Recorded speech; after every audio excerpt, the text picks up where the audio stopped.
Hello and welcome to Zelda Speedruns. Today we show you another match of the A Link to the Past NMG tournament. We are in loser bracket semifinals.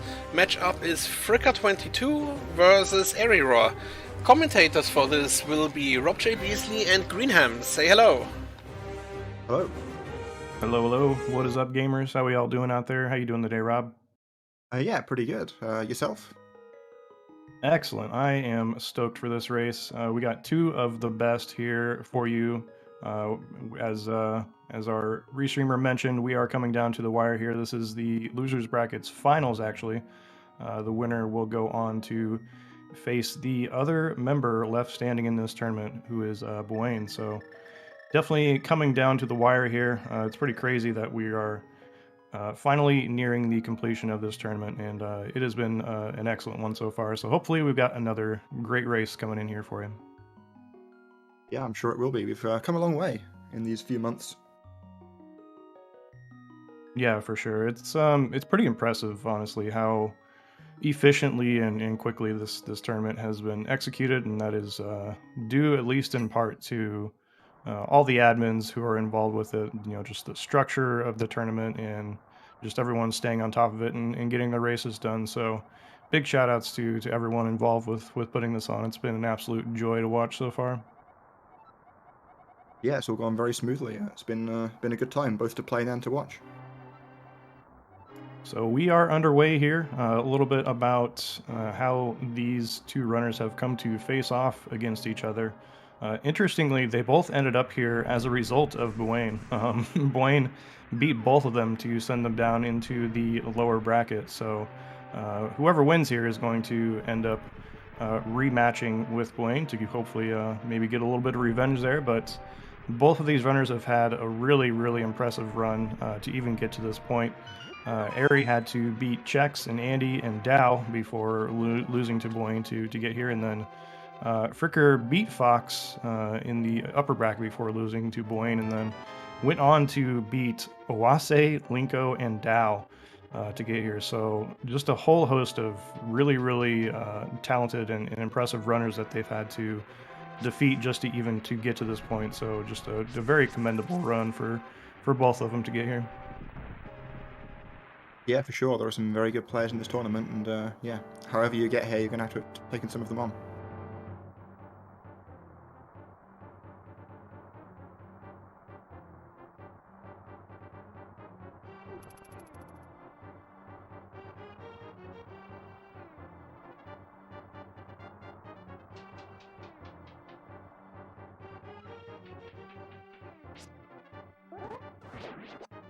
See a slight difference in strategies here already. Fricker going for the left spin, whereas Eri opting for the more consistent but very, very slightly slower up spin.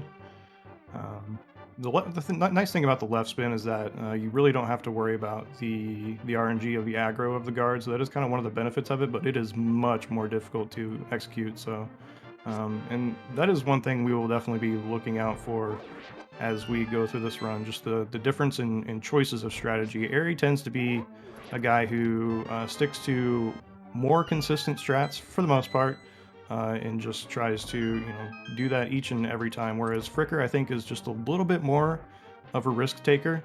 A lot of it does depend on just kind of how he's feeling in the moment. I spoke to him a little bit before this run, and he's really not even sure what strats he's going to end up going for.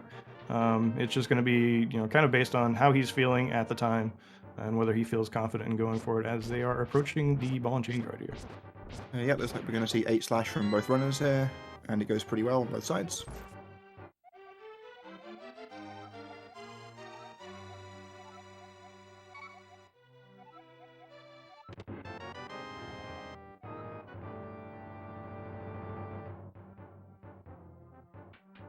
Yeah, as Malmo mentioned in chat, we've had a ton of really close races recently here, leading up. Like even at these end stages here, the difference in PB times can be somewhat significant, but honestly, that means that means very little at certain points in time. At the end of the day, you're still playing against this video game and not necessarily your opponent. So PBs are outliers, and oftentimes it really just comes down to what your average performance is going to be like. So we've seen a lot of races between runners who even have a difference of, over a minute in their PBs really come down to the wire. So definitely what we're hoping here for as well again. Yeah, the number of races that's ended with like a single finger number of seconds between the runners has been pretty incredible. Yeah, I mean, especially when you consider just how long this speed run is. This is definitely one of the. I mean, this speed run I think is one of the more popular ones out there, at least according to SRC numbers. But a lot of those other speed runs that are more popular tend to be a lot shorter.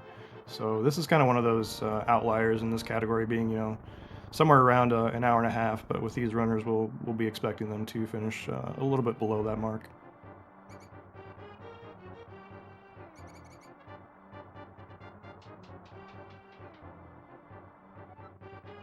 So a lot of what we're going to see in the back of Escape here is runners reacting to enemy RNG. Nothing too serious in terms of time gain or loss here, but you need to react well, and that's how you save your frames. Yeah, absolutely. And we got a good demonstration of it there, right there with Fricker booming both of those rats, yeah, I believe those rats or snakes. I never couldn't remember. But yeah, you reacted really well to that and boomed them both on the way up there.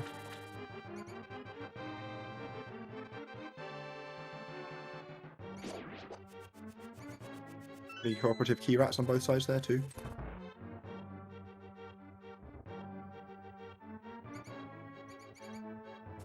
Oof. Some more interesting RNG there for Eri to deal with. Does get a green rupee out of the deal, so not a huge loss, but did have to slash an extra time there. Yeah, and rupee drops like that can end up mattering. Like the occasional green one probably won't, but we do need a few rupees from drops in the run. Holy shit. Both these guys just got a 549 escape, and Ares was nearly a 548. Those are definitely the top end of the times that you're going to see out of escape there. So that's really impressive for the first segment here. Yeah, there's like a gold on Fricker's side too. I don't know if those are his like his normal splits, but yeah, I think those should be accurate. And we're seeing here Fricker sticking with his guns. He has skipped the Sanctuary Art, I believe, in every single one of his races so far. So no change in approach there, where Eri is going to take the 3 seconds or so loss at the beginning here to grab that little bit of safety, which will definitely come into play at a few key moments here throughout the run. So we'll be keeping an eye on that for sure. yeah, that certainly plays into what you were saying earlier about Eri favouring safer but consistent strats.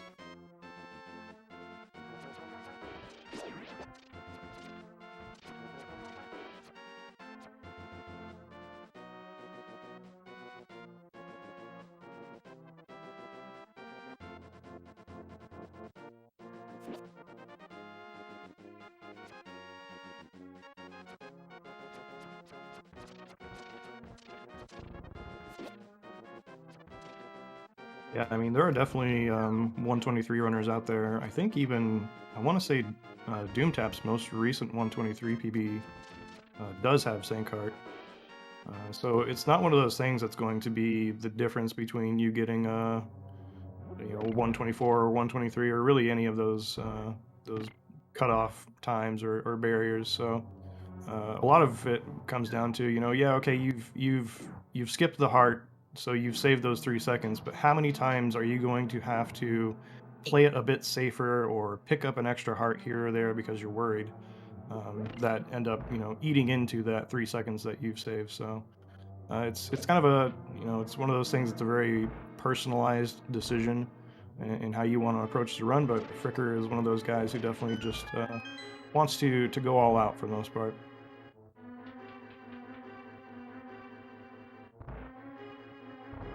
Yeah, and of course if you grab Sankart you'll also be able to finish more runs, which definitely helps in terms of getting PBs. Yeah, absolutely. That's a really good point. Just by the mere nature of you playing this game over and over again, even if your run doesn't necessarily have a chance to PB, there's still a lot of value in just playing the game and finishing out, because at the end of the day, it's all practice. Looks like Eri got a 5-drop rupees somewhere that I didn't notice, whereas Fricker's gonna have one waiting for him right there. So we've got the minimum amount of rupees that we want to see. They'll be definitely wanting to hopefully get a few more drops just to make it a little bit easier when it comes time for tree rupees, but they are both A-okay in terms of the minimal amounts at this point. Looks like the damage boost went pretty well for them both as well, though.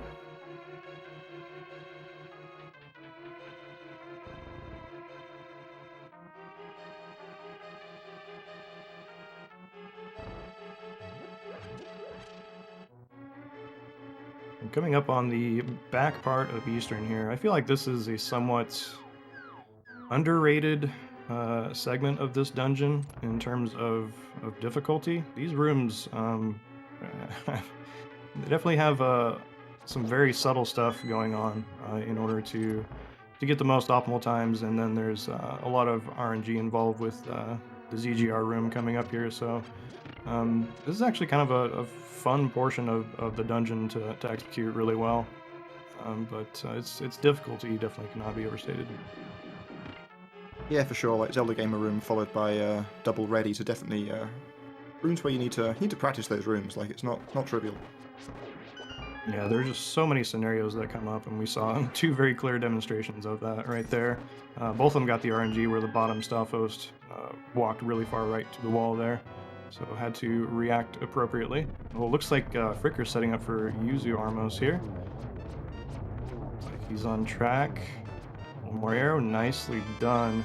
So that is definitely the optimal strategy, but it is certainly one of the most difficult to execute there. So you don't see a lot of runners necessarily go for that because it is so difficult to consistently execute, but it can save you a pretty good chunk of frames. You know, nowhere close to an actual second, but we're just talking about frames here. But Fricker, you know, just was apparently feeling it and decided to go for it and executed it really well. So it's a pleasure to see. Yeah, it's nice to see it in an actual run. I've commentated a couple of Eri's other races, and he often practices it beforehand, but hasn't gone for it in one of them yet, so nice to actually see it. Yeah.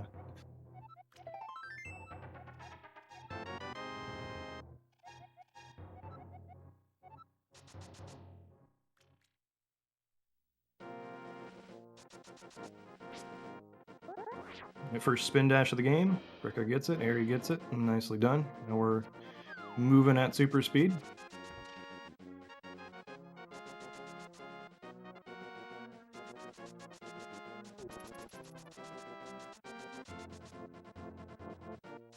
Yep, now we have the boots. That's going to be the bulk of the movement, particularly in the overworld for the rest of the game now, is going to involve dashing.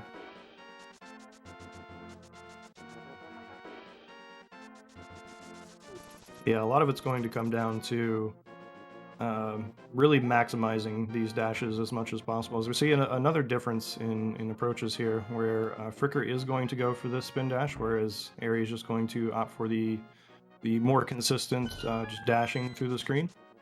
Really a difference of, you know, something like 20 frames to half a second if you do it really, really well.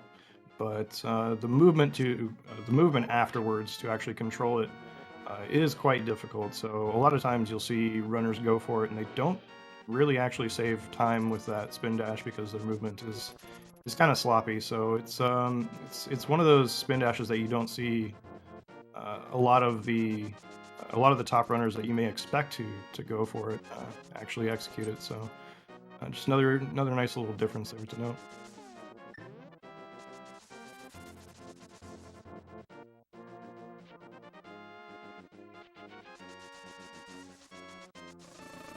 I'm not sure if that's actually the case, Vortex.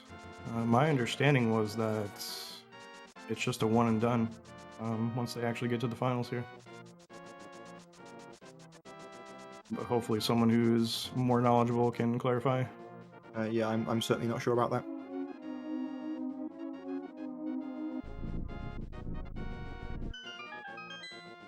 We have any admins in chat?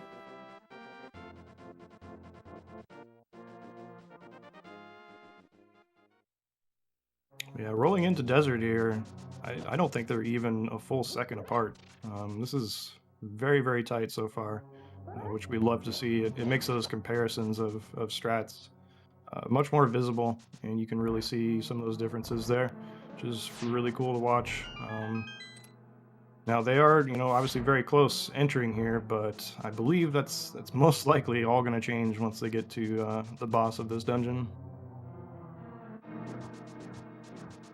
Yeah, for sure. Landmowers is probably the hardest boss to like consistently do quickly. I guess that and Gannon too.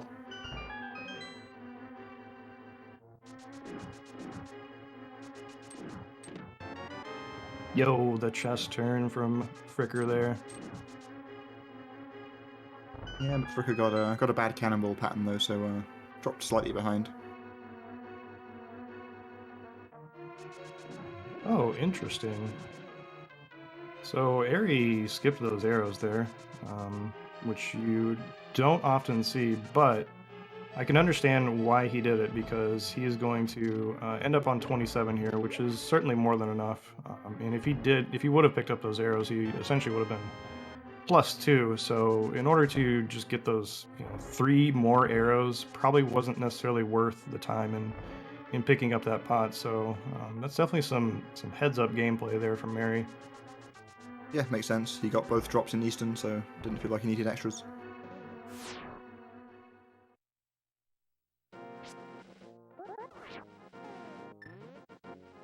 Okay, so apparently, according to the rules, whoever is from the losers bracket does have to end up winning twice, and that is the result of basically this being a double elimination tournament where you are allowed at least one loss. So even if Boyne does drop one of the games, he's essentially coming into the finals with a win already to his name.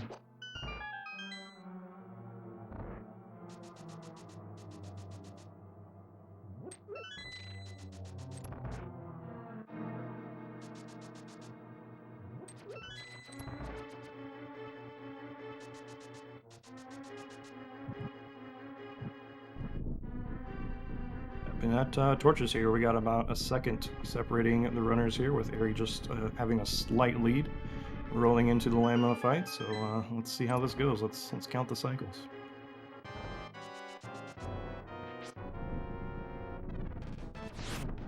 Oof. Bit of a rough start for Eri there.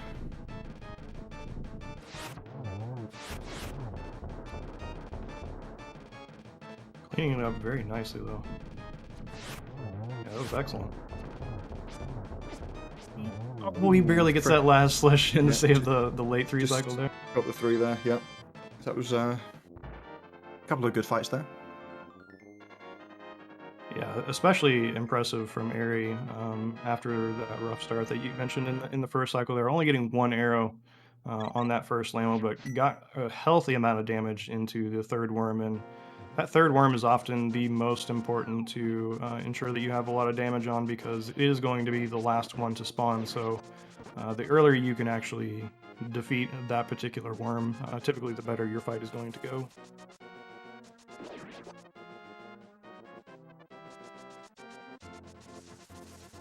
All right, so we have had a few oopsie doodles here on this trick coming up that Eri is about to execute, and he does make it through nicely. But we have seen a few runners in this tournament actually end up taking damage and getting soft locked here, but luckily both of our runners make it through unscathed there. And I believe Eri was one of those runners who ended up taking that damage and had to save and quit.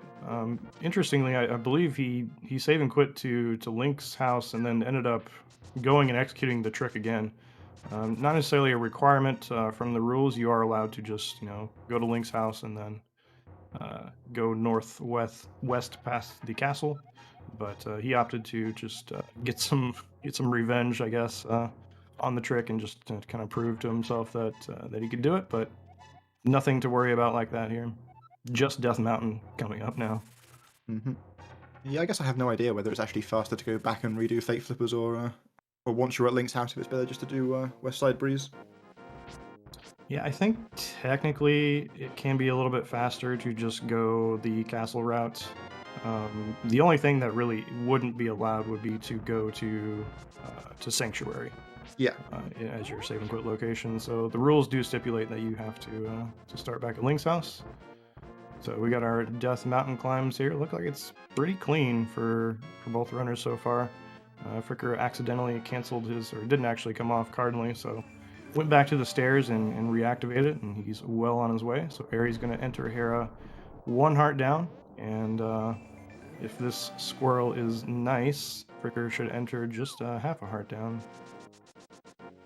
Yeah, nowhere in sight is that dead rock.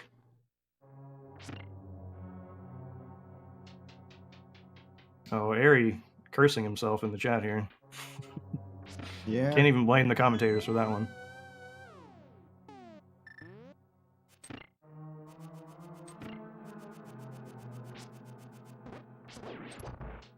It's the boomerang dash first try. That's kind of the key to saving time with the boomerang strats in Hera here.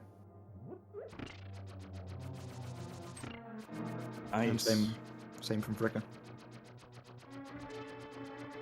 Yeah, that was really well executed by both these runners. Definitely something you see the more top echelon of runners going for, because as you mentioned, it's actually very easy to lose time with that strategy if you end up hitting that crystal switch without getting the boom dash, and it means you have to hit it again and then one more time if you're going to keep going for the strategy. So the game pauses every time you hit one of those switches. So you're essentially just throwing away all of your potential time save there. But both runners getting it first try, they're going to save a little bit of time over the other strategies there.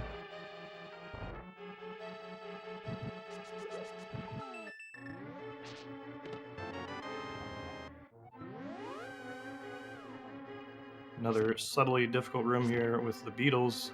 Ari almost left the room without picking up that bomb drop, which is pretty important as we're going to need it for the bomb jump coming up here. See how Fricker fares with his. It's bomb drop, walks out, very clean execution. Yeah, Eri also lost the miscellaneous prize pack arrow drop in the previous room there, but it's not a huge deal. We established that he had so many arrows earlier that he was skipping some. So yeah, well spotted. Oh, and that was really rude. One of those mini Moldarms from this little petting zoo cage here unfortunately escaped, so Ari had to take a little bit of time to dispatch it and then move on. But talking more about that miscellaneous prize pack, you see Ari just got the bomb drop from that, so he's going to have an extra one moving through here, which is kind of nice. Ooh, that's some rough RNG from the Kadongos there from Fricker, but he's going to make it through here with 2.5 hearts. Meanwhile, Ari has 3, rolling into the Moldon fight here.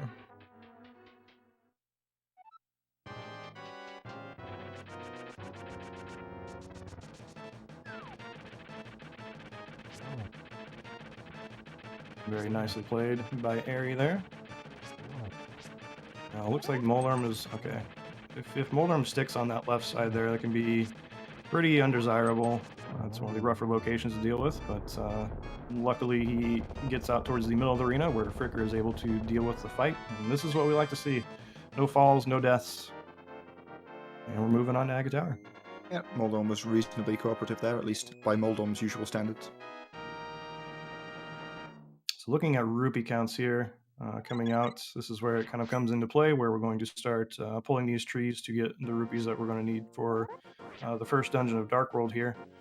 Ari is sitting on 12, Fricker's got 10, which means that they are both going to have to pick up 3 rupees, I believe. I made the mistake of trying to do math on stream, but here we are.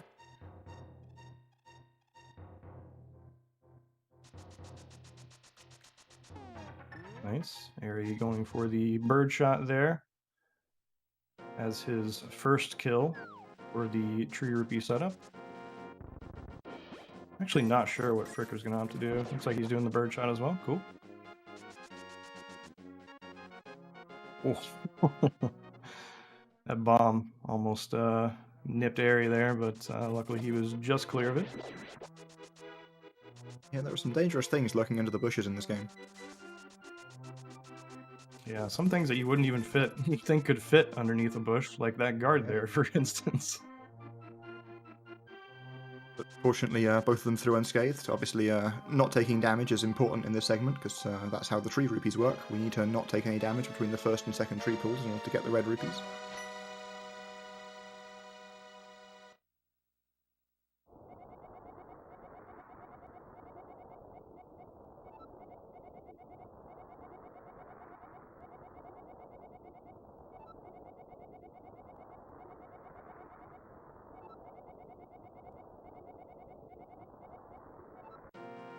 Nice, Eri dashing through that bird there, which is going to prevent that bird from dropping anything. He is already through both of the drops that we typically care about in that miscellaneous prize pack, but Fricker is not, so we'll see if he does the bird dash as well to preserve it, which he does. Very nicely done.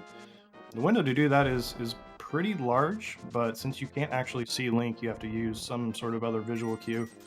So it can be kind of rough to gauge at certain times, but obviously both runners very practiced with that.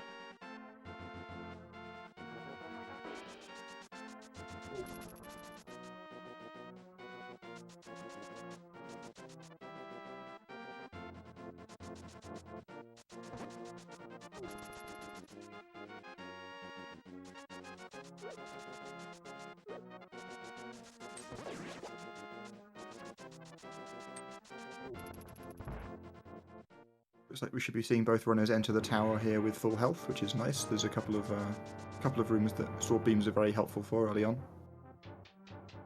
Yep, absolutely.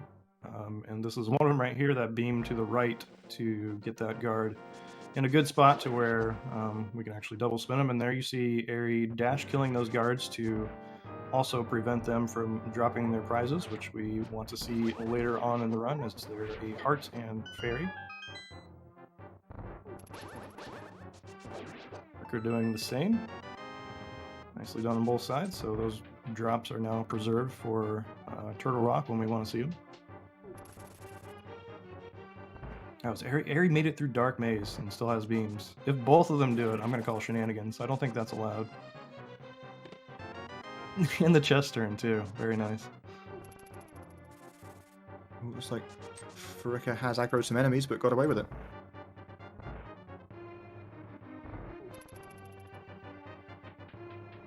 So having beams here in this room that Eri's in can actually be a little bit tricky, because you can't, I mean, you can still key dash, but it requires some slightly different movement. But here's another room where beams definitely come into play with those killing those bats there.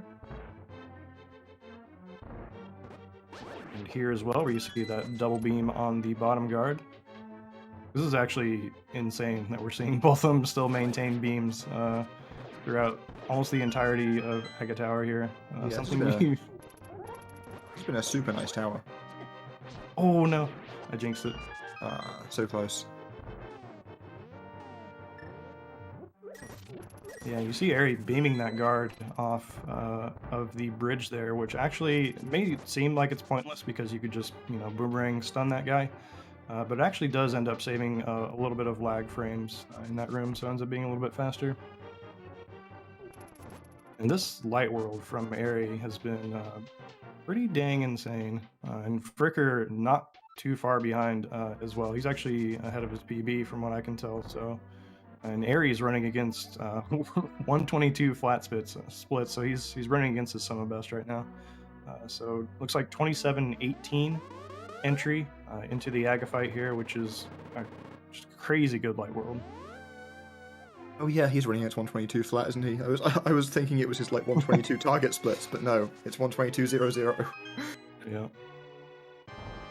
And 27-36 entry here for Fricker. So looks like 18 seconds separating them running into this Aga fight, and I'm sorry to admit that I have not been paying attention to blue balls at all, but luckily we have the lightning to kind of guide us here a little bit to give us an idea.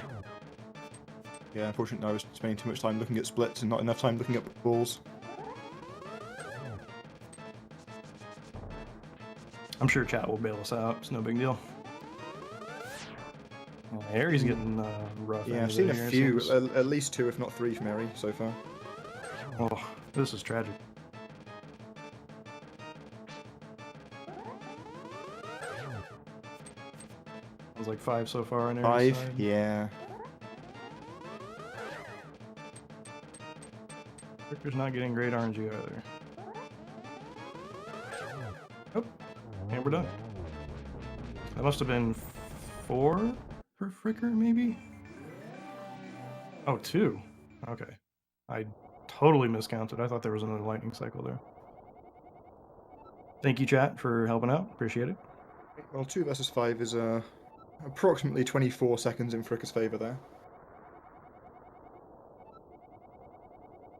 Yeah, so given the difference in their entry times, sounding like it should be about 6 seconds, I believe, ahead coming out of Light World here.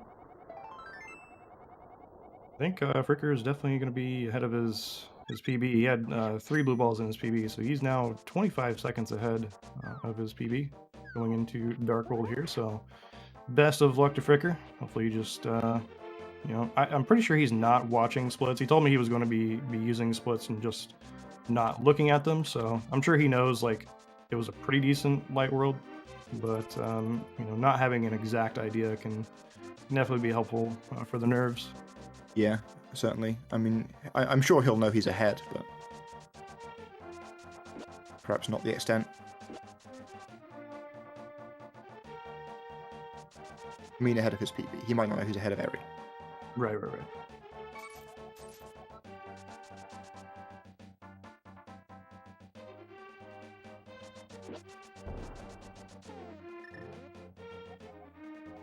Alright, looks like both of them are going to make it into Palace of Darkness here with no issues whatsoever. Paying the requisite fee for entry here. And this dungeon, the final boss in particular, is one of those instances where Sanctuary Heart actually makes a big difference. Eri is going to be able to, assuming he has full hearts going into the fight, is going to be able to take one more hit than Fricker is going to be able to, so we'll definitely be wanting to pay attention to their health management, both throughout this dungeon and then in the fight itself.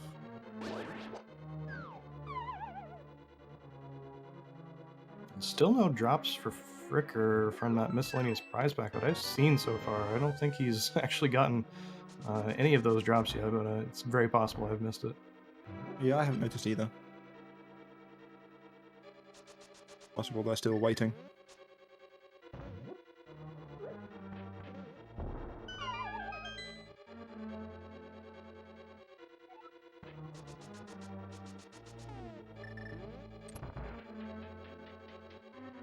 Also just noticed that Eri's switched over his split comparison now, given up on the 122 flat after those blue balls. Is now running against his PB. Yeah, I guess that kills 122 flat, unfortunately, but still a very good run, honestly, that he's on. I think a lot of runners would... Oh, there's that miscellaneous drop. Fricker gets those arrows. That's a very nice spot for him, actually. Now we're coming up on the hammer jump, one of the more complex bomb jumps in this run, as it requires very, very specific placement of both the bomb and Link. So we're hoping to see a minimum amount of additional pause buffers here in order to get that lineup. Looks like Eri has a very nice one there and actually ends up pulling ahead of Fricker here as a result. Yeah, really nice. No extra menu buffers there, just a couple of sword buffers to line up.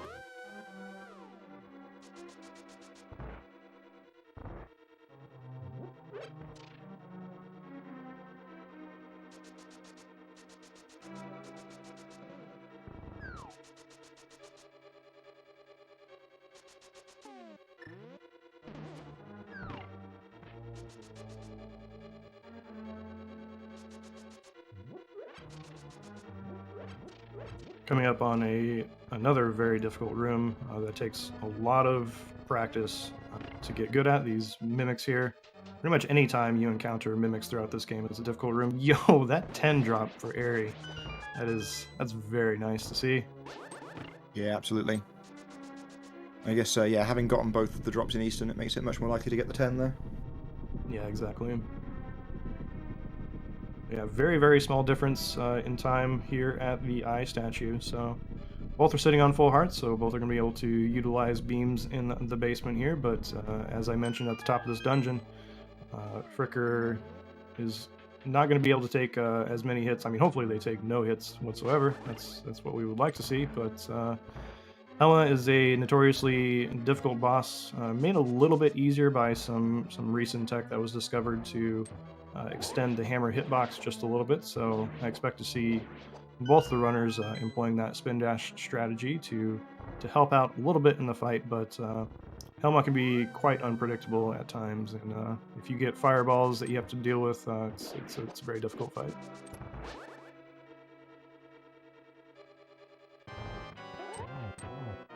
Yep, as expected, both players getting into the spin speed state here. We have a crab in chat from Eri. I don't know what that means, but oh, maybe it means the crab walk from Helmasaur here. Yeah, if he sits at the top of the room and just walks side to side like that, it's one of the slowest fights that you can possibly get. But both runners finishing the fight on full hearts. Very nicely done by both of them.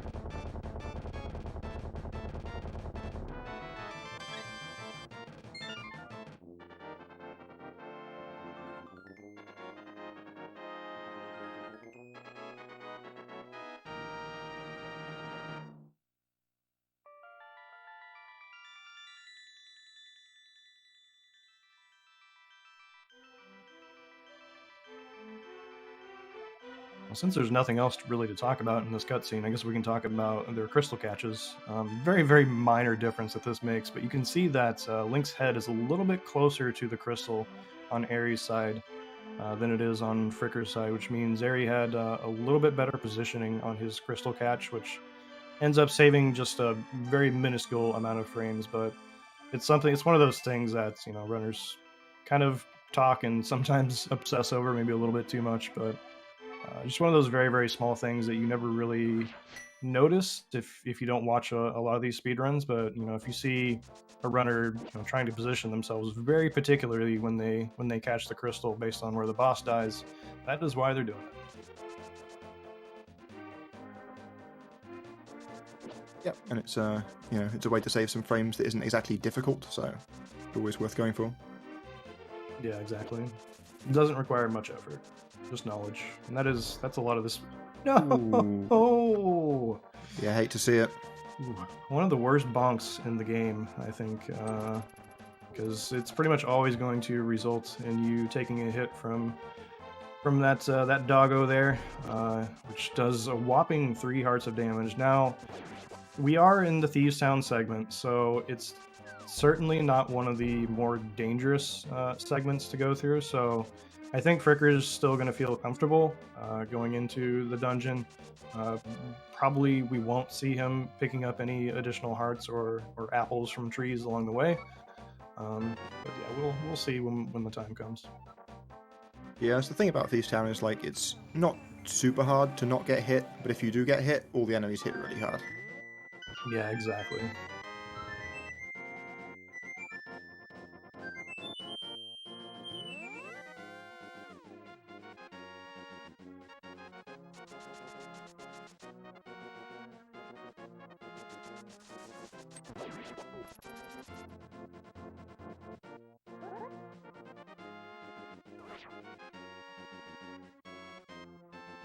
Nicely executed spin dashes here from both runners on that screen with the red guard. Very important spin dash here. Let's see if Fricker's going to go for... Yep, he is going for this post duck spin dash here. Saves a pretty minimal amount of time, anywhere from 5 to 10 frames, but just one of those things that Fricker likes to go for because it's fun, and at the end of the day, it's your speed run.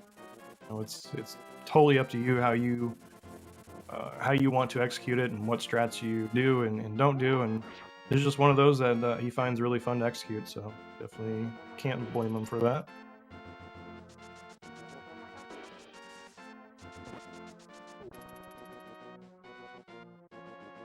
Did Eri get poked on the Three Musketeers screen there? I actually missed what happened, but it looks like he's down half a heart. Yeah, I guess he must have.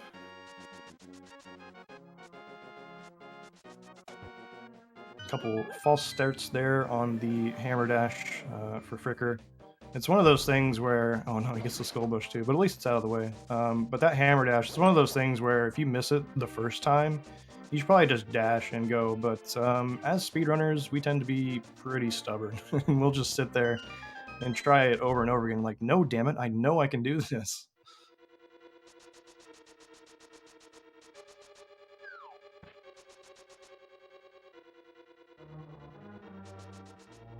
Whew.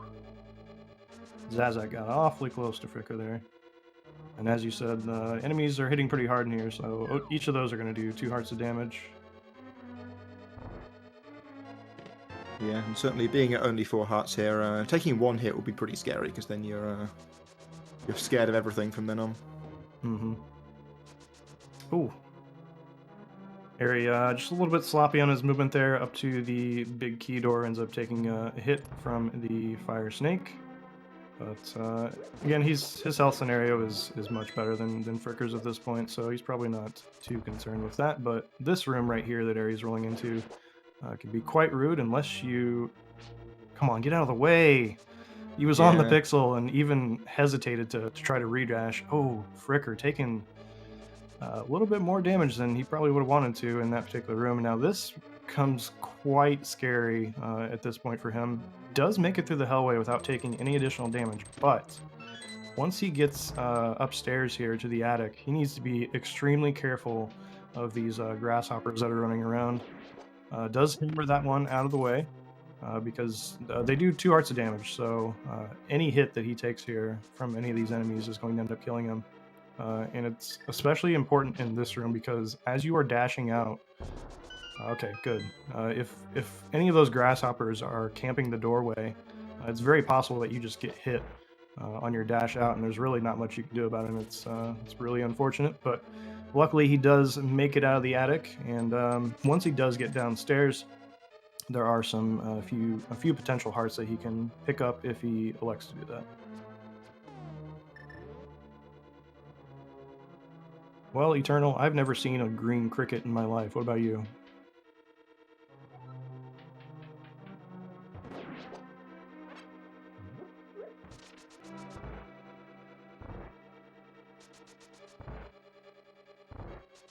Okay, is Jiminy Cricket actually a cricket, though? What else would Jiminy Cricket be? Is it a grasshopper as well?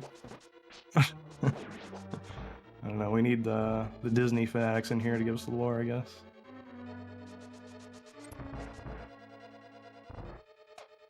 Yeah, but there are plenty of examples of, none that I can think of right now, but, you know, characters that are completely misnamed. Like they're one animal, but very clearly named another one.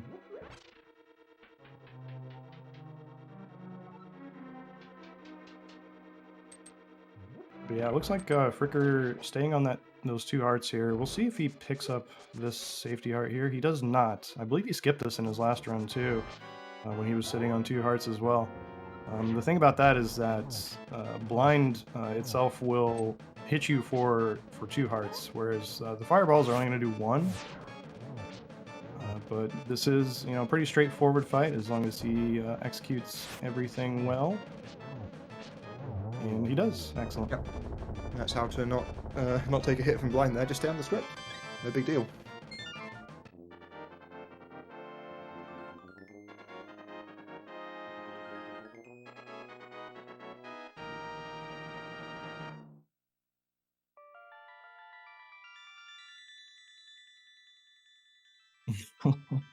Yeah, Batman and Daredevil, those are great examples. Like, Daredevil should clearly be called Batman because he's blind and he uses sonar like a bat. Like, what are we doing here?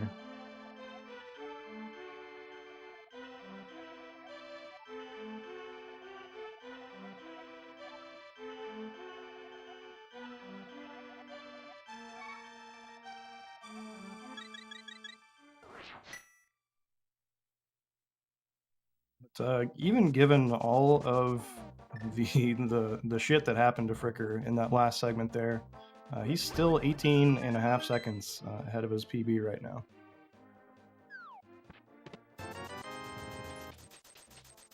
Well, Batman should be called Ghost Rider because he's riding on his dead parents' fortune.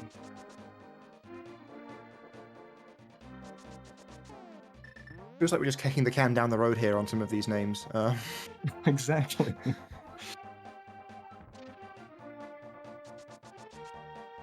guess eventually we can close the loop. What needs to become Cool's Daredevil?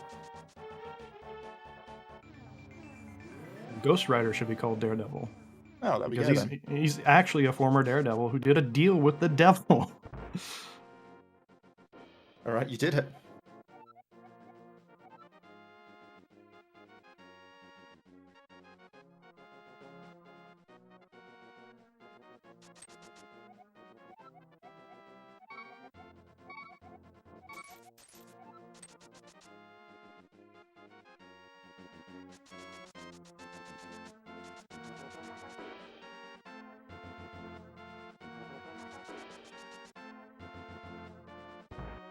All right, so we have now tempered our sword. Eri gets the fence dash there, so just casually saved 30 years. Well done.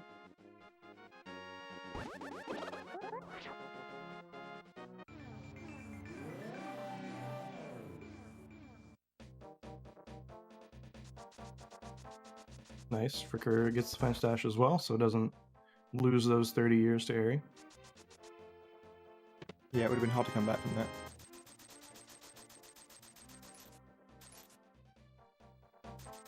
All right, Skullwoods.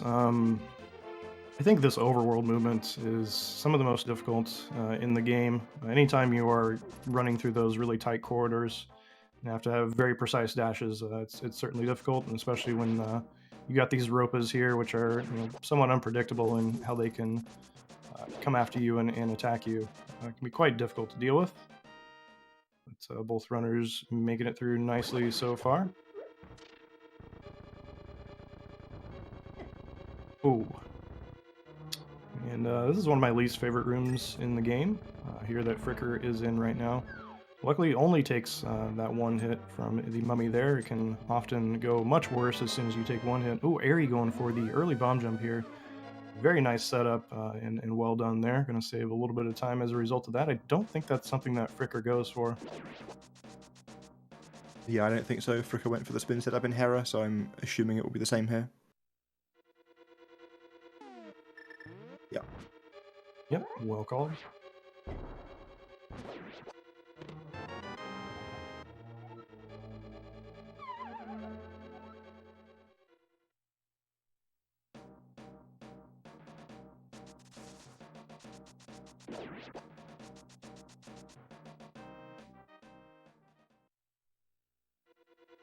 All right, Eri now in the back half here of Skullwoods. Also another quite difficult end part of a dungeon with these few rooms that are all in a row right next to each other, and it was really strange. I think he just missed the cancel on his dash, unfortunately, and ended up bonking, but honestly recovered really well from that. I know if I had done that, I would still be flailing in that room and probably be dead at this point, so he recovered quite well from that.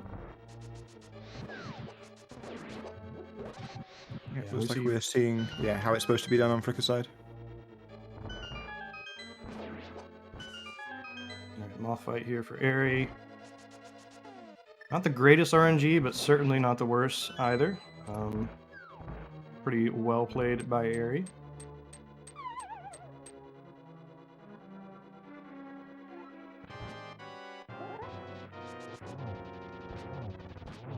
Oh, and that is sheer perfection there, pretty much from Fricker. I got no spikes that even gotten the chance to move there. A lot of that does depend on Moth being somewhat cooperative and coming off of the spikes so that the damage doesn't get overwritten. But you also still have to execute and play it properly, and Fricker gave us an excellent demonstration of that. Yep, certainly killing Moth without any spikes moving is basically as good as it gets.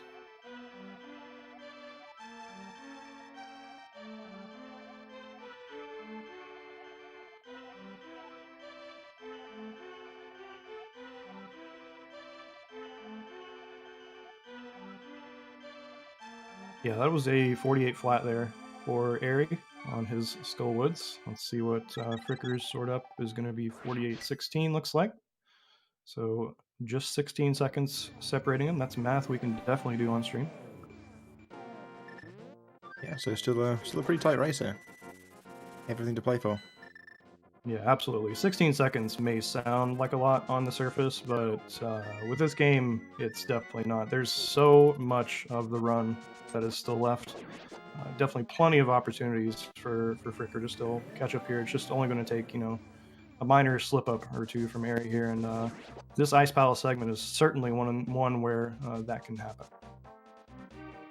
Yeah, for sure. There's lots of rooms coming up here that are big gatekeepers.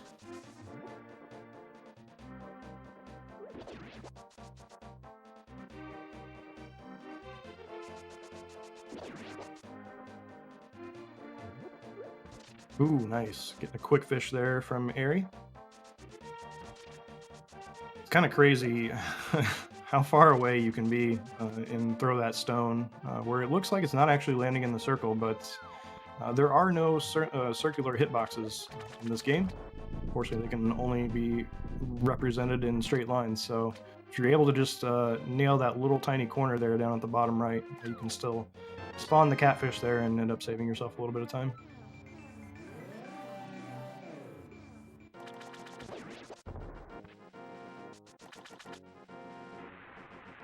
Ooh. Sniped. That's that may seem insignificant, but beams in the beginning of Ice Palace are pretty important for the second room, so we'll see if Eri tries to farm a heart on the warp screen, but I really don't think he's going to, because that can be quite dangerous in and of itself. Oftentimes in this game, when you try to farm a heart, you're going to end up taking at least a heart of damage, if not more. Yeah, we'll see. I guess it depends how the crabs move. If one of them comes his way, he might go for it. Yeah, that's a good point. I mean, he can pick up this rock here, which looks like he is going to do, and does get that 50-50. He actually ends up getting a hard drop from the crab as well, so but does get back up to beams there, which, as I mentioned, is going to be pretty important for this second room of Ice Palace that we're about to see.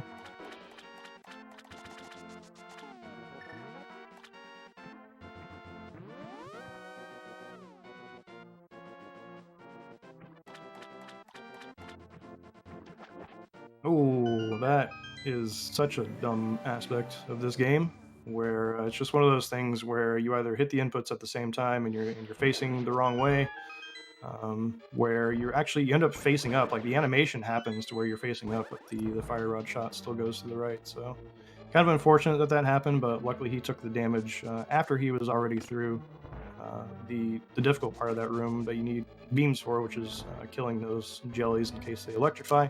And he will be able to get back up to beams here, coming into the conveyor room. Yeah, there's a free heart to pick up, which is good. Yeah, as you said, it was quite important in the conveyor room to have full health.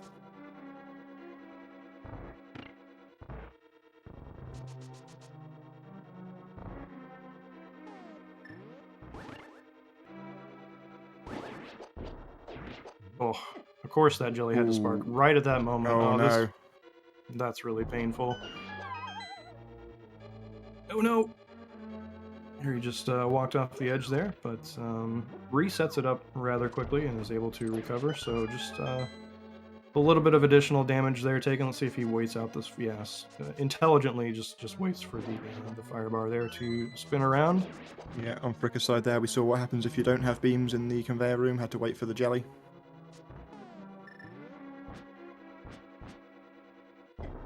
Fricker gets his bomb jump first try there, so perhaps making up a little bit of time on Eri, at least in that room, but perhaps not with how the conveyor room went. Eri going for the stair clip there. Unfortunately, gets the left side, which is kind of the undesirable one.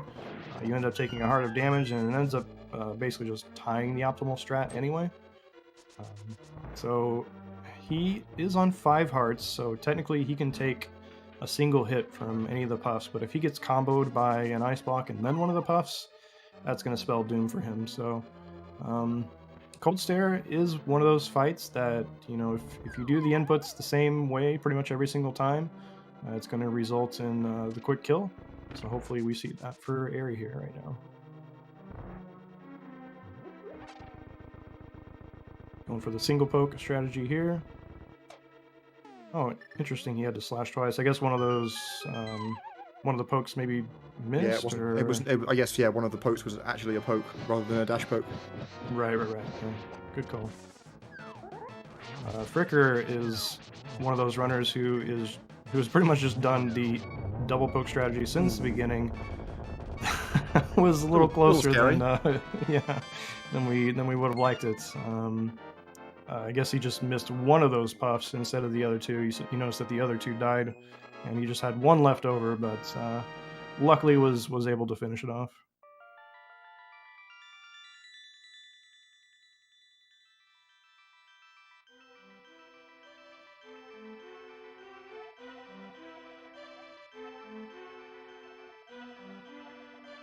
Yeah, two somewhat non-standard fights that we would kind of expect from both these runners here. I'm not sure if that's a result of nerves showing through a little bit or what, which are absolutely totally understandable in a scenario like this. But hopefully they can settle down and recover and start playing their game. Yep. I mean, at least they're past cold stare now. That's certainly one of the scarier things that was left. Yeah, for sure. Hopefully both of them can breathe a little bit of a sigh of relief there. I believe we're going to see potentially a slight difference in collection routes here. Eri just going straight. Oh no, dude. Oh. You hate to see this. Deadrock's one of the absolute worst enemies in this game. When they block you like that, absolutely nothing you can do about it. It's going to be, something like 8 to 10 seconds lost, something like that. Each time you get blocked like that.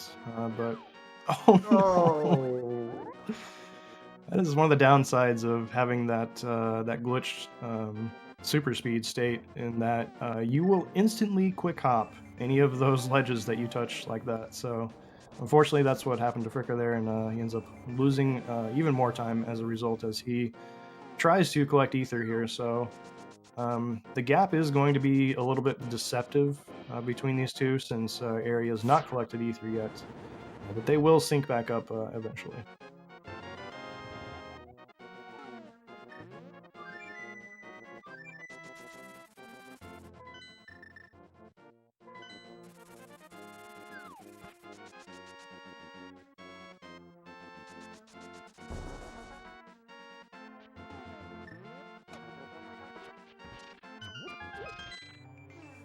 So Swamp is it's a dungeon that ends up being kind of a punching bag, I think, for a lot of runners. A lot of runners just detest this segment. Nothing particularly difficult about it necessarily. If you're just talking about getting through it, but there is just a ton of RNG throughout with the enemy's movements in here.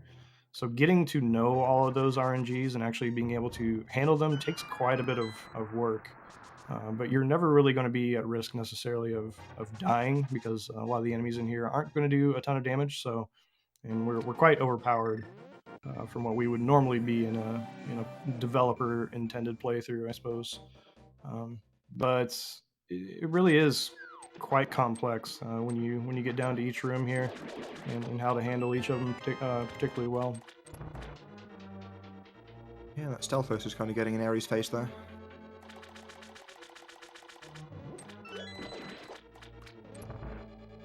But yeah, Swamp is the supposed to be the second Dark World dungeon, according to the developer intended route, so we come to it quite late, have better equipment than we should do. But yeah, it's easy to lose time here and there, take some silly hits, that sort of thing. There's a little bit more of that rude RNG. That's one of the ones that's actually kind of hard to recognize and do anything about, where that jelly just ends up hitting you out of your dash. Definitely a very, very subtle thing to recognize, and a lot of times you'll just see players just taking the hit and just dealing with it.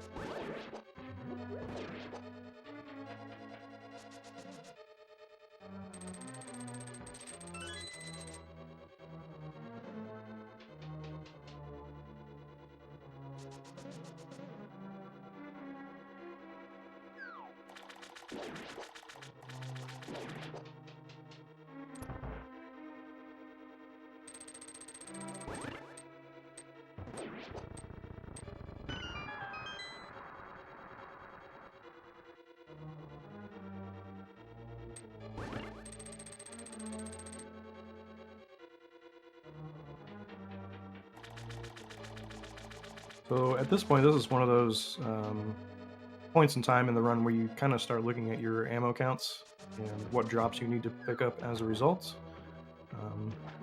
Harry will be grabbing those arrows here, but won't have to pick anything up from the restock room a little bit later on, as he is sitting totally fine on his ammo counts.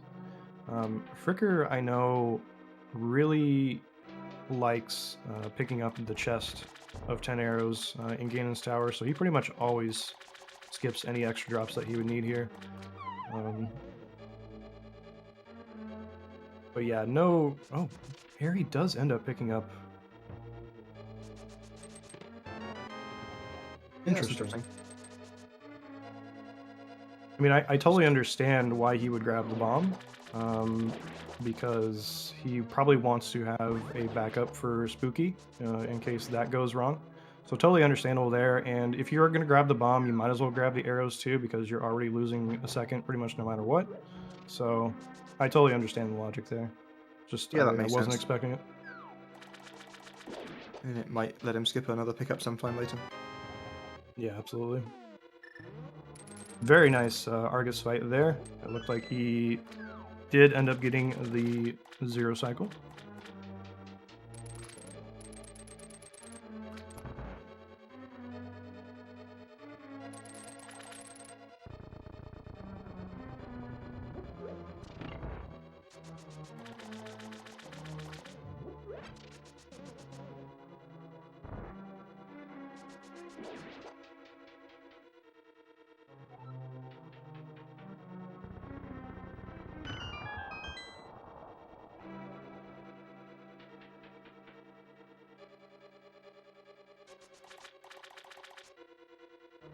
Curious here if Fricker's going to end up doing the same thing or not.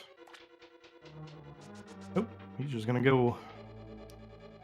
So he will not necessarily... I mean, he will have this bomb in case Spooky goes wrong. But if he does end up using that, he's gonna have to find something else for the Ice Rod Cave, which can be a little tricky. There are definitely a few options that he could go for. We'll just have to see what happens.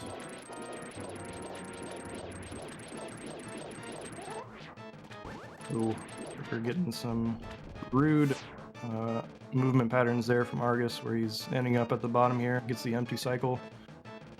So spends a little bit extra time. I think he was still in the glitch state there, so he was trying to use his sword to re-slash so he could charge it for the double fire rod and the spin there, but forgot to cancel out of it and wasn't able to slash his sword, so had to react pretty quickly there to clean it up.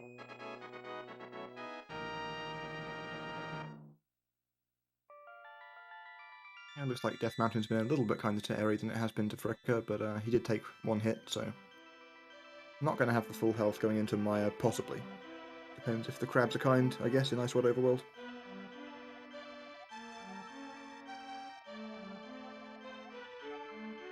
And Eri going to be doing all of his collection here in the Meyer segment, so we'll be using one of those bombs here. These greens can be a little bit dangerous. Not having beams for Meyer 2 is a bit of an issue. I mean, obviously, you can still execute the room, but it's going to end up losing a little bit of time. He may try to farm a crab if there's one nearby, like right in his face or something here. It looks like he's going to, but unfortunately doesn't get the drop from it.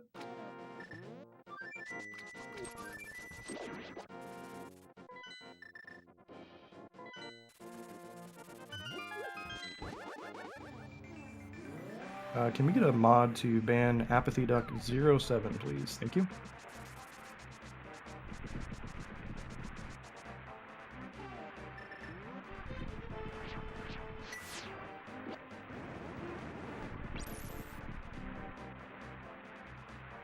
All right, so again, the gap here is a little bit deceptive because Eri has Ice Rod at this point, whereas Fricker does not. He will be grabbing it at the beginning of Turtle Rock, so they should sync back up at that point in time. Oh, yo, Eri doing the Apathy Duck back up there, actually, in Mire 2 to potentially farm a heart from that Wizrobe to get back to Beams, which he actually does get the drop out of it, so that allows him to still one-cycle the room pretty easily, so nicely done there. That's a cool strat. I hadn't seen that one before.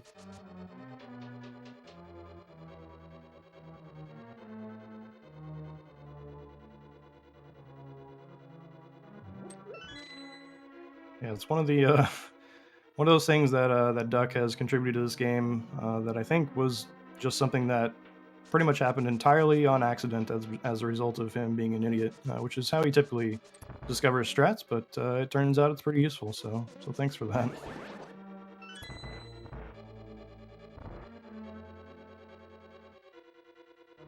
Yeah, it's kind of funny how often that happens in various games. It's just like something goes wrong and someone does something differently to how they usually do, and it turns out that it's a new discovery. Mm-hmm, mm-hmm.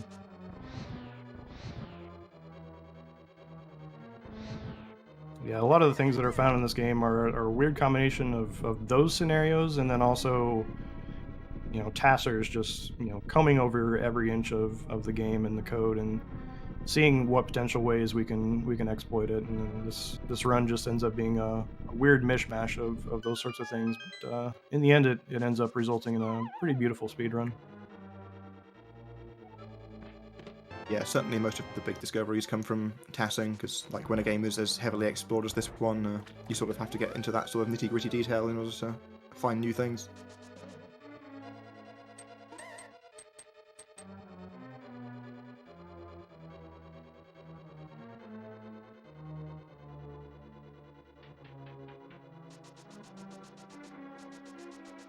I really got turned down for his Spark Gamble attempt there because of the Fire Snake.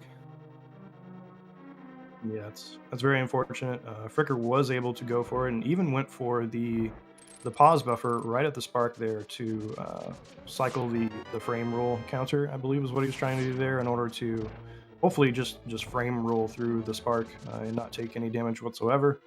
This game only checks for collision every 4 frames, so if you're able to pass through an enemy within those 4 frames, you actually just won't get hit at all.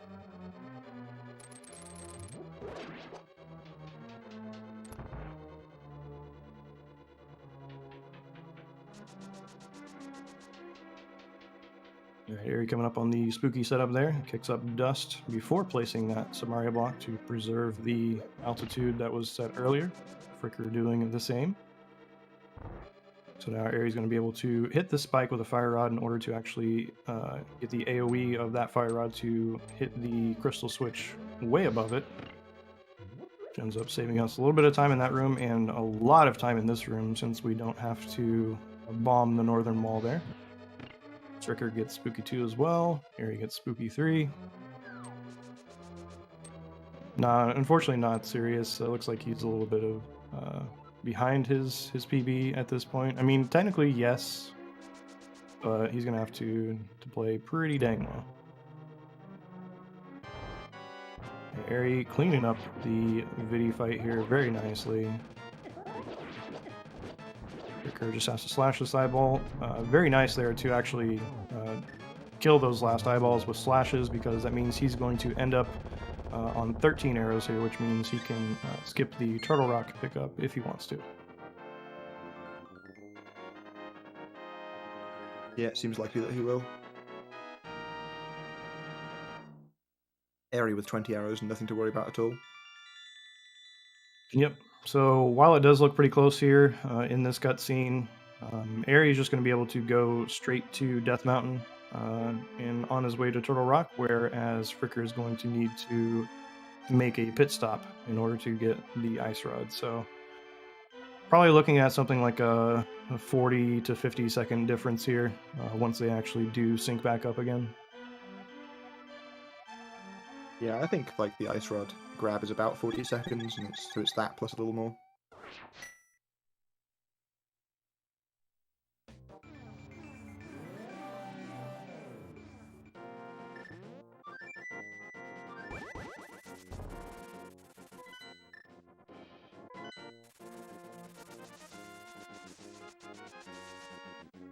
Oh, interesting.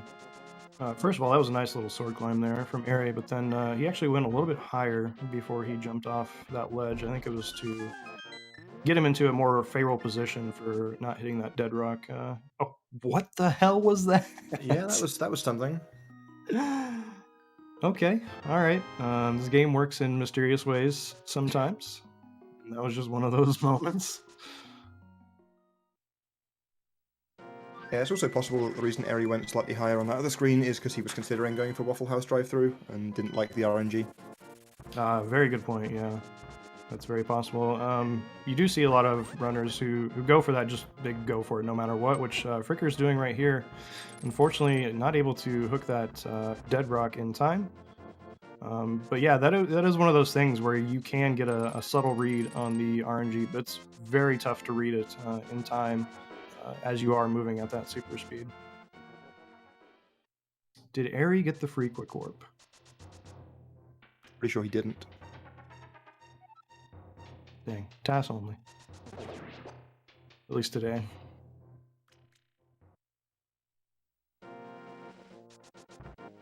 Oh no, not again, dude. Come on. Ugh. Fricker, though, very intelligently scrolling off the screen to the left there to get the dead rocks to actually respawn. So he didn't have to wait there for the full amount of time that dead rock would have been frozen. So even with the bad luck there, definitely a very good heads-up play from him.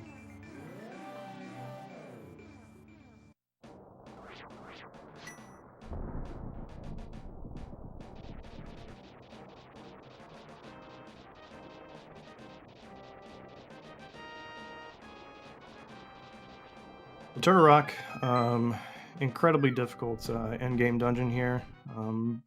Mostly as a result of us coming in here with just the green mail. Pretty much everything that you take damage from in this dungeon is going to do 4 hearts. Eri does get that fairy drop that we preserved earlier, so he is going to be able to do a slightly faster strat here in Chomps and be totally comfortable with the amount of health he has. So always good to see.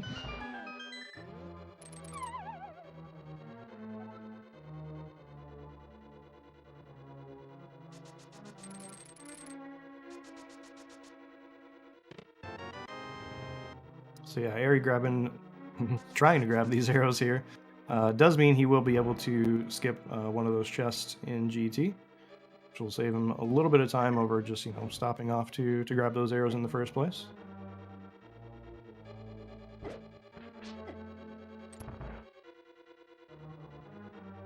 Yep, and there's his magic drop too. Okay, just the heart drop here for Fricker. He is relatively healthy, but he will die in 2 hits from these chomps, but does get the iframes there from the pegs and is able to just walk on through. Yep, nothing to worry about, and should get that ferry coming up soon.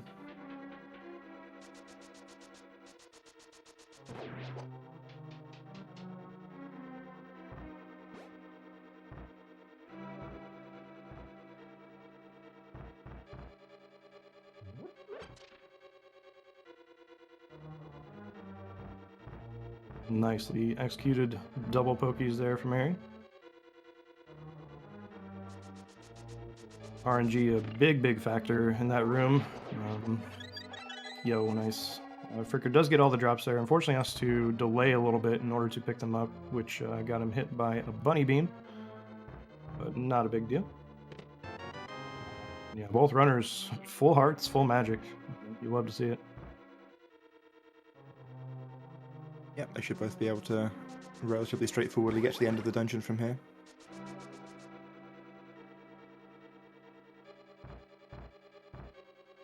So yeah, we have a pretty significant gap, not quite a minute, just a little bit under a minute between the runners now, with Eri being in the lead. So it is going to take a pretty big mistake from Eri at this point in order for Fricker to catch up, but that could really just be, a death to the boss, which would require a lot of backtracking.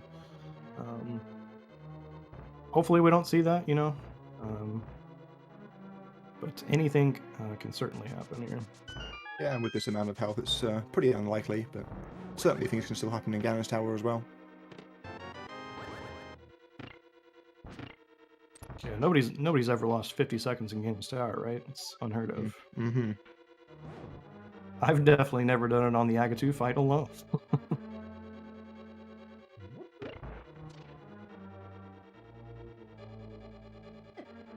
Yeah, Eri executing the backdoor strats here.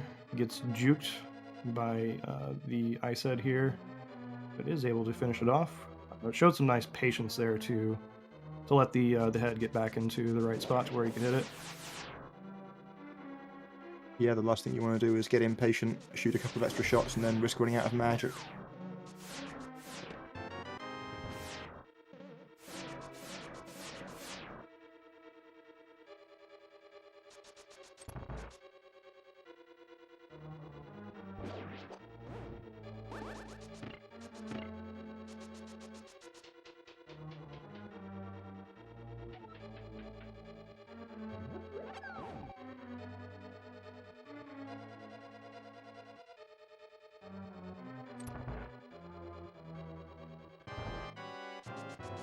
Let's see Fricker's attempt here. One head down, dash slash, re-shoot. Nice, pulling on the spike there for a little bit of swag too.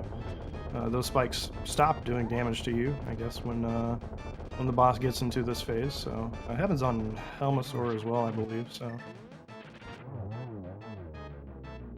Fricker just showing off a little bit, which is nice to see. Means he's probably still in good spirits, despite everything that's happened so far.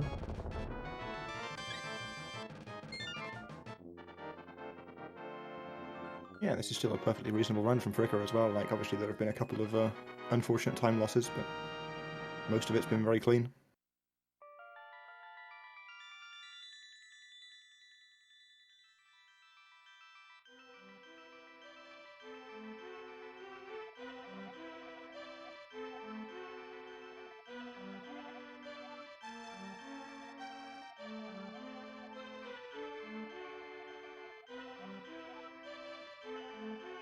Yeah, Duck, we'll just say you did. Just so you don't get angry. You definitely missed them both poke dashing.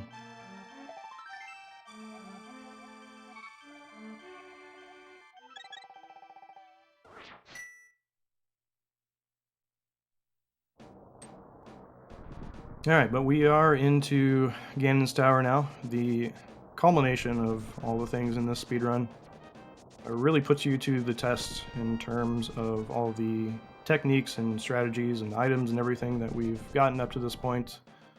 It's really where you see a lot of difference in between the really top tier of runners and those who are around the mid-level. Tons of rooms where you just have to execute really well. There's very few rooms in here where you're doing nothing. You know, you're just walking. And the one kind of exception here are the warp tiles that Eri is going through, but even then it's not entirely trivial. But this is always my favorite dungeon to watch be executed, especially by runners at this level. Yeah, like high-level Gannon's Towers are just so good to watch. Like, one of the things that, as a newer player, you start doing, like, one of your target times early on is to try and get an 8-minute Gannon's Tower. And then you find out that the top runners are doing it in 7 minutes or less, and, Yeah. Yep, for sure. It's one of those things where it's like, you know, people say, man, like, I don't know where I can save time. You know, what should I practice? And my default response is 100% always Gannon's Tower. And even if you are kind of struggling with that, as we see, Eri is able to skip that chest of arrows after the big key. Yeah, even if you think you have everywhere else in your run nailed down, once you start practicing GT and realizing how much time you have to save there, just practicing GT in general will get you better at the rest of the game as well, because it is such a test of skills here, as we see Eri rolling into Mimics 1 and 2, which are very difficult rooms to execute well, and he is demonstrating it perfectly. Very nicely done.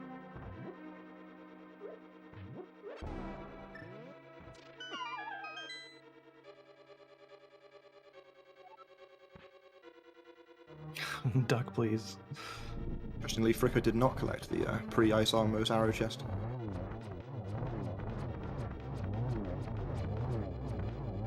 is interesting. You know, he usually opts for that. Maybe he just wasn't feeling it at this point in time and just didn't want to bother with it and take the risk of... Because the strat to actually get that chest of arrows the fastest can be quite tight, so... As we're seeing Eri dealing with Gauntlet here, these 5 rooms that are full of RNG, and gets the double kill with 1 slash there, very nice. Trying to utilize all the arrows that he has as well. Something you don't see a ton with runners opting to use the bow and arrow, but I mean, you've got it out and equipped. Why not try to make use of it?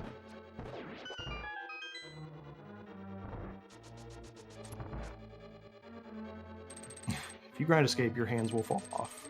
Just please don't do it. For the sake of your hands and not getting carpal tunnel.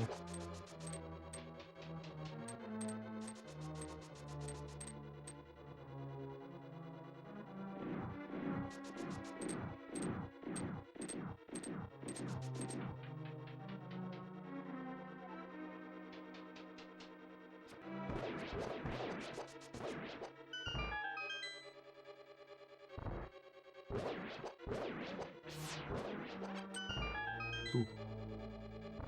Take a little bit of damage there on the Fusda Bridge, but not a huge deal. Yep, shouldn't end up being a problem. You see it there in G4, Fricker getting the bad RNG where the guy went right. There is something you can do to kind of prevent that, where you can use an arrow, but I think we saw Eri attempt that as well, but ended up missing the arrow. But Gauntlet just takes a ton of practice in order to recognize and figure out a way to handle all the various RNGs. So that's usually where a ton of the time difference comes in this dungeon, is in the Gauntlet itself.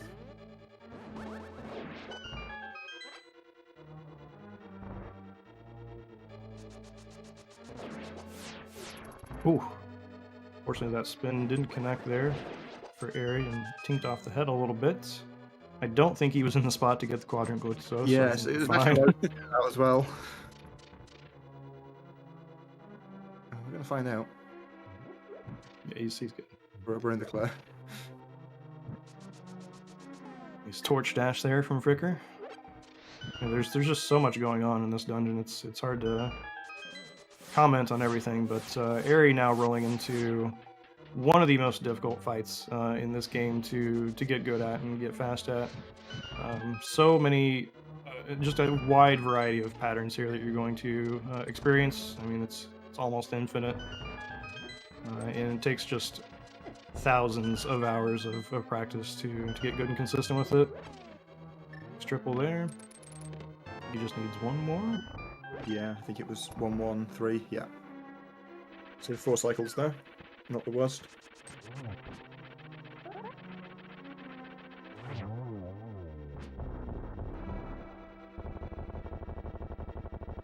Yeah, Eri with a pretty healthy lead here, rolling into Gannon. So certainly going to take a death at least to kind of close that gap.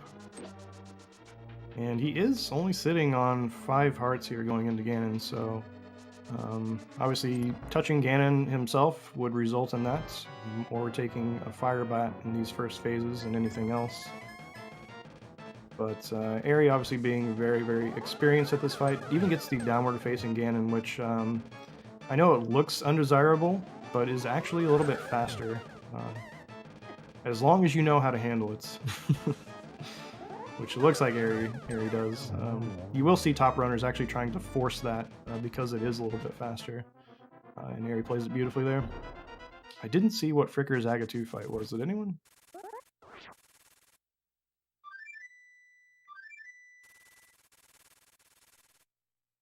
Seemed like pretty minimal warps there from Gannon. Does get the blue Gannon, which again seems undesirable. And in this case it is.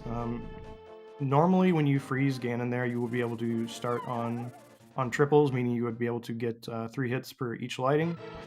But unfortunately, the RNG that he got from Gannon made that impossible.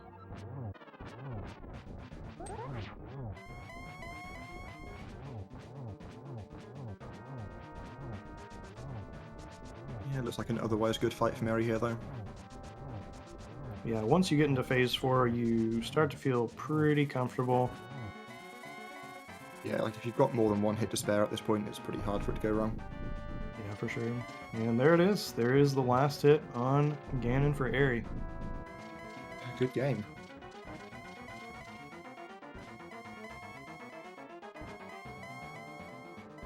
I believe it'll be an 05, I want to say. Yep, 124.05. That is an absolutely sick run for a tournament run. Yeah, couldn't quite put out the tourney 123, but yeah, can't get much better. Alright, Fricker finishing up Gannon, getting extra spin before Torch Glitch, which has been certainly a bugaboo for him at times, but does nail it there.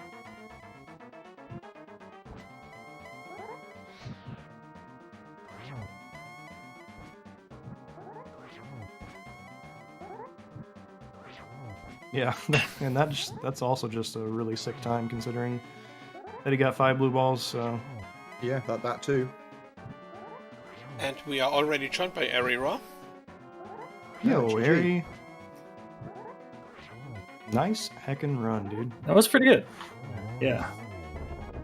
As we do see Fricker getting the final hit on Gannon here. Nice little run for him as well. He was on pace for the majority of it, so obviously a very impressive tourney run coming out from him as well. Just going to be finishing plus 22 or so on his PB. So GG's to Fricker as well. Very sick run. But yeah, grats Eri on the win. How are you feeling? Very good. I'm actually really surprised by how well I was playing, so I'm more than stoked. But big GG's to Fricker as well. He put up a great pace, and it's very motivating to have him running like neck by neck. Yeah, so I would assume you were watching the restream, right, Eri? Obviously, I mean, I saw you in chat, so maybe you just had chat up, but were you watching along as well? I was watching, I was listening, just the usual. Like, it's what I enjoy doing most, just listening to comfy comms and sitting with some friends in voice chat. But just to also keep all the pressure off. Yo, looks like we are joined by Fricker as well. GG's, dude. Really nice run. Oh. Yo, GG's, Fricker. Thanks, man. GG's to you as well, Eri. So, Fricker, you were on a pretty damn good pace there for a while. I know you said before the race you probably weren't going to be looking at splits, but you had to have like at least some idea of your pace, right? Yeah, I was looking at splits the entire time. I mean, didn't really faze me too much. I'm the king of choking, so just another day in paradise. Come on, dude. This game is hard, right? You gotta give yourself some credit. I dropped. I mean, I wasn't watching restream, so I don't know where I was, but obviously, Eri destroyed. But I felt like I could be keeping good pace with him until Thieves Town, when I got smoked by the Snapdragon, and then dropped all my time, like 24 seconds in Swamp, and then at that point I was kind of checked out. So. But yeah, I tried my best, so... Yeah, for sure. That's a really tough thing to recover from mentally, and I think probably the breaking point was in Swamp on Death Mountain when you got squirrel blocked. Oh, yeah. That was really unfortunate. And squirrel blocked in T-Rock. That was cool, too. Yeah. I mean, at least in T-Rock there was something you could do about it, but still it's something you really don't like to see. But overall, I think it was a really nice run, so... Yeah, I mean, I guess I can't complain, and, you know, GG's again to Eri. It was expected, but I did my best, and it was just an honor, you know, being all the way to number 3, and even playing, you know, good of a friend as Eri is in a race like this. So it was awesome, and it was I'm excited to watch it back. So yeah, absolutely, Fricker. You should be super proud of your achievement here in the tournament. Obviously, you know, 3rd place is pretty damn good out of the field of just amazing runners that we have here. So big congrats to you, man. A really good show. Yeah, for sure. I appreciate it. Yeah, geez, Fricker. It was a lot of fun racing you. It's I must say, like, I was watching the restream, so I was pretty nerve-wracked when you were like so close to me all throughout. Basically, there was only 20 seconds difference all the way until Swamp Palace, I think, and then we started diverging, so it was harder to see. But yeah. I was sweating it. Yeah, I was close to minus 30 on my PB, so I was like, okay, I got to be keeping up with Eri. So, I mean, I had a 27-18 Aga entry, and I was feeling Nice. super good. And then I got 5 blue balls, and then you were ahead. I was like, oh boy, I'm gonna have to still work for it. yeah. Yeah, it was a super sick Light World, Eri. And Yeah. then obviously the bad luck, but then you started pulling it back quite a bit after that, so that's always good to see. So yeah, Fricker, unfortunately this means you are out of the tournament at this point, but luckily that means you can focus on becoming the king of the Savannah, so I'm sure you're stoked to get back to that. I know you have a lot of other projects and speed runs going on, and you never really sit still for too long, so enjoy that. In Eri, obviously this means you will be having a rematch against Buane in the winners finals. So how are you feeling about that matchup? This seems like, familiar places, familiar faces. No, we've never seen this before. What are you talking Something. about? All dungeons tourney, fighting my back. No one could have predicted this. Brackets. Face Buane, win game 2, and then forget a small key somewhere in game 3 or something. Yeah, well, at least there's no Kiki skip or anything like that to worry about. That was game 1. We already had that one. Oh, that was the fake flipper soft lock, I guess. right, yeah. No, it's awesome. Like all the way through the tourney, it's been really fun facing people I've known for years now, and just have a little bit on the line, but still, just in the end, it's just having a fun run. So I've really been enjoying myself, and facing Buane again is just like in a way it's an honor. And they should be hopefully 2 good races. Yeah, for sure. I mean, that's all we really ever want out of any given race, is just to have a good show, even if it's not necessarily the closest of races. Especially when you get down to runners of such a high level, like obviously you and Fricker, and then you and Buane. Just seeing the execution on both sides is really, really fun to watch for viewers. So definitely excited for that matchup, and best of luck to you. Yeah, thanks. All right, I think that is going to wrap it up for us. Rob, any parting words? Yeah, I guess I'll just give the usual thanks to people organising the tournament, thanks to ZeldaSpeedRuns for hosting these matches, and thanks to both of our runners for putting on a show for us. Excellent. Rob, thank you so much for doing comms. It was a lot of fun. It was a pleasure commentating with you, dude. Yeah, thanks, you too. Yeah, GG to both our runners, and also again thank you to Rob J. Beasley and Greenham for commentating. Next here on the Zelda Speedruns, in less than half an hour, we have the Ocarina of Time's Randomizer Standard Weekly. Tomorrow at 9 AM Eastern, it's another Ocarina of Time Standard Weekly, this time for the EU folks. At 3:30 PM Eastern, we have the Minish Cap Randomizer Weekly, and at 5 PM Eastern, we end the day with a Wind Waker Randomizer Season 4 Tournament Qualifier. For more Zelda content, please check our schedule, as we soon start with the A Link to the Past Randomizer Challenge Cup brackets. And with all said, thank you very much for watching. See you next time here on Zelda Speedruns.